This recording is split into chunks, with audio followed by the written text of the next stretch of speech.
I want to ask you a little bit about Big Cristina Barcelona. Okay. They think it's a comedy, but actually it's quite dark somehow. Yes, I was flabbergasted that anyone thought it was a comedy. That was very, very amusing to me because it was not written as a comedy, and I was very surprised at the amount of laughs that were in it, none of which I planned, and I was amazed. You mean it's a laugh or it's a nervous chuckle?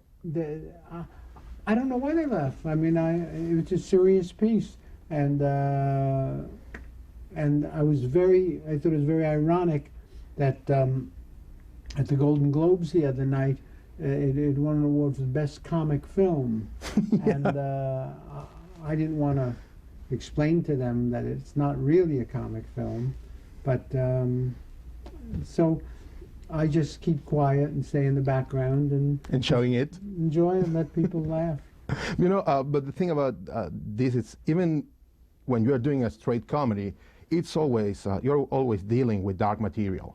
Yes, I do deal with dark material, and it's funny when I write a comic piece, sometimes they don't laugh, and I'm trying to make them laugh, and they don't laugh. Here, I wasn't trying to make anybody laugh at all, and they laugh.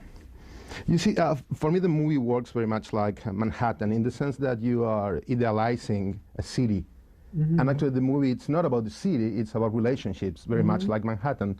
Do you think there is a link between those movies? I think it's that kind of a movie. It's a human interaction movie between, between people and their relationships, and of course, I'm such a fan of cities, of civilized cities. I love New York, I love Paris, I love Venice, I love London, I love Barcelona, Madrid, Rome, all these cities.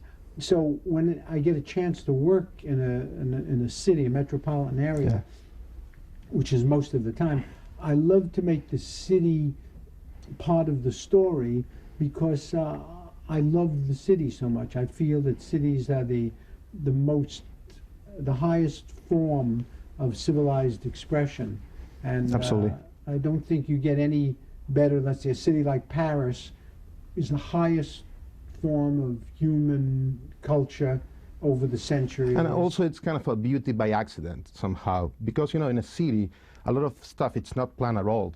Yes. Streets, corners, everything. Yes, that's why I mentioned Paris. Paris was a planned city, and yet there are, because of time and chance, much of it is now haphazard. Yeah. And the combination is very beautiful. Some beautifully planned boulevards and vistas, and some just random metropolitan beauty. In the movie, you have a high contrast between this beautiful place, golden place, because you photograph the movie in a golden palette, and also the shallow lives of some characters there. And I think it's amusing because it's a huge contradiction between what we are seeing and what those characters are. That in these beautiful cities, these highly civilized, cultivated cities, life goes on, and the life that goes on for most people, rich or poor, is sad. Yeah. For the poor people, it's not only sad, but poverty-stricken. For the rich people, they have money, but it's still sad. And sometimes it's a little bit empty, as you show in the movie. It depends, I mean. Empty for everybody, yeah. Yeah. I mean, it's, they're just rich and unhappy, and it is better to be rich and unhappy than poor and unhappy. Absolutely, absolutely.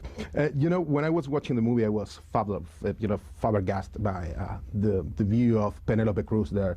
Yeah, she's great. She's very unusual because she's not conventionally, predictably beautiful. She's beautiful in a strange way that just, that's what makes a movie star, I guess.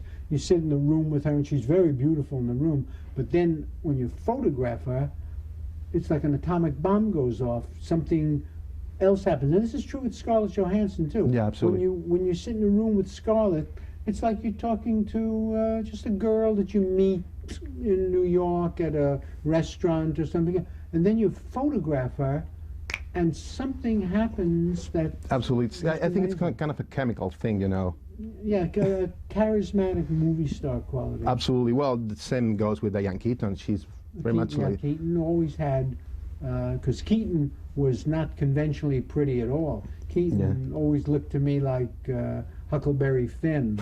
You know, she always looked like a guy on a raft going down the Mississippi River. Then you put the camera on her and photograph her, and she was this beautiful woman. I was like a goddess somehow. Absolutely, absolutely. I felt so. You know, you have worked with the best cinematographers in the world. I mean, Gordon Willis, Sven Nykvist. I mean, you have worked with the best ever.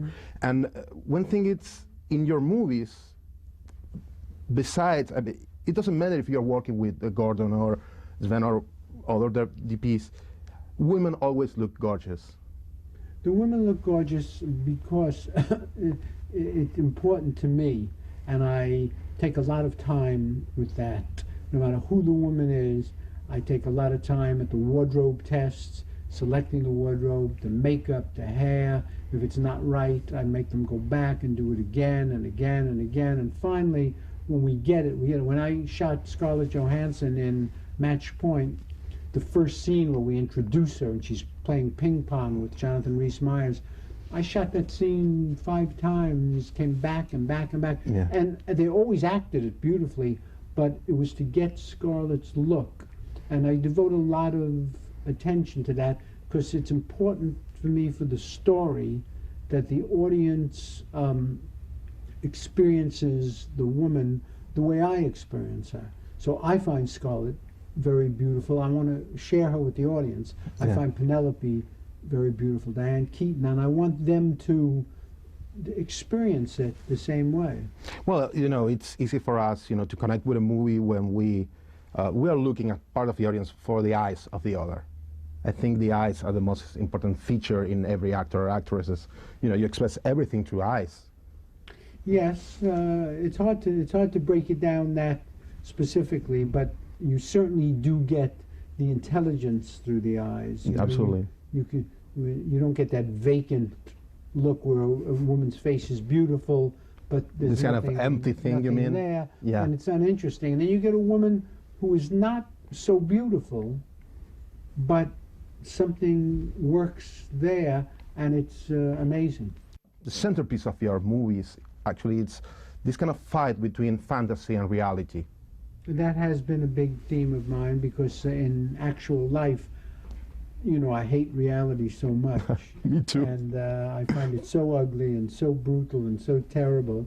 And fantasy and unreality is so seductive and so warm, pleasant and warm and loving and embracing. And so this is a theme that reoccurs all the time because it's very important to me as a person. Also, you know, in Vicky Cristina Barcelona, Vicky seems to be reality and Cristina seems to be fantasy somehow in terms of relationships.